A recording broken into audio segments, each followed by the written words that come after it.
Mr. Toastmaster, fellow Toastmasters, and honored guest. How many people here believe that, at least on an emotional level, it feels worse to regret inaction rather than the feeling of embarrassment for acting brashly? Basically, who thinks it's worse to feel guilty rather than embarrassed? Yeah. Yeah, okay, good. A good chunk of folks. I used to think that embarrassment was the dominant force in my life, and for a while it was until yesterday. I had just landed in Atlanta after an already long flight from Sacramento, and I still wasn't even close to halfway to where I needed to be. I already had a ton on my mind, what I would be doing when I arrived in Germany, where I would go, who I would meet, if my checked bag would be there. Typical travel anxieties. But at that exact moment, there was only one thing on my mind: food. I was starving. I hadn't eaten in 12 hours, and I could not wait to dig into whatever that Atlanta airport food court had. Well, it turns out everyone else in Concourse F also hadn't eaten since breakfast. As I tried to look around at what the airport had to offer, I finally decide what long line of passengers I would commit myself to. It dawned on me. I hadn't called my bank.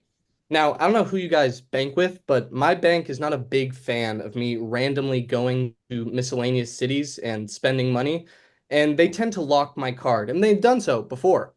Now Hmm. I'm thinking to myself, I couldn't commit myself to wait in this line, have plenty of people be waiting behind me just for my card to decline at the front.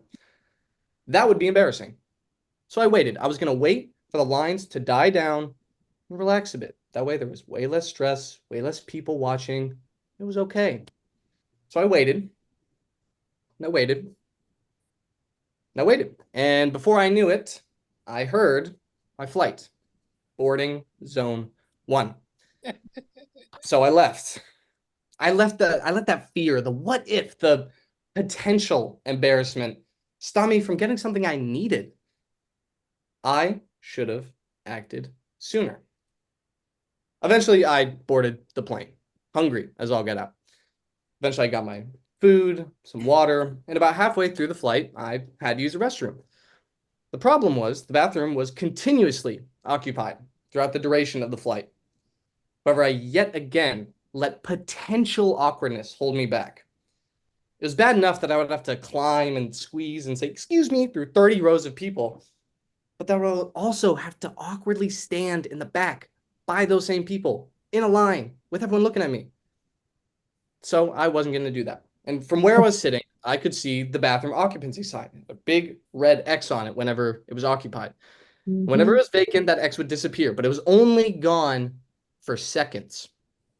I waited tirelessly for a long enough window so that I could use that restroom and return back to my seat promptly.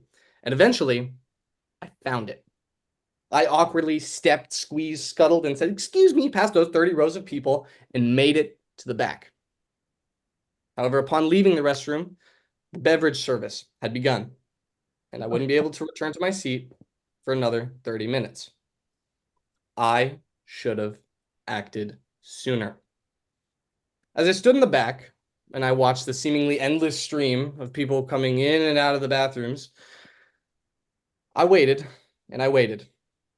And about 15 minutes into my newly designated standing seat in the back, I heard a rustle on one of the bathroom doors. It was the same rustle that I'd heard a bunch of times before. It was the rustle of the door locking, or rather unlocking. Pretty soon, I heard the push. I heard someone push on the inside, but the door didn't budge. And then I heard the door lock, and then unlock, and then a push. Nothing. And then a lock, and then an unlock, and then a lock again, and then a push. Nothing. The door was not budging. Someone was trapped in this bathroom, and I was the only person who knew. Now, the nearest flight attendants were still about 10 rows ahead and still handing out beverages. I started to overthink, as I had with everything already. Am I really gonna awkwardly scuttle, squeeze, say, "Excuse me," through these folks again? just to tap this flight attendant and let them know, and everyone in the immediate area, someone is trapped in this bathroom. That would imagine being the person in the bathroom. They'd be mortified.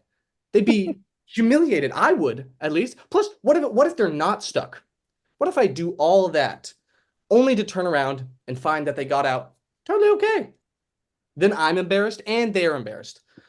Plus, I don't even know if flight attendants can do anything in that situation. Is there a protocol for if someone gets stuck in the bathroom? What is anyone supposed to do?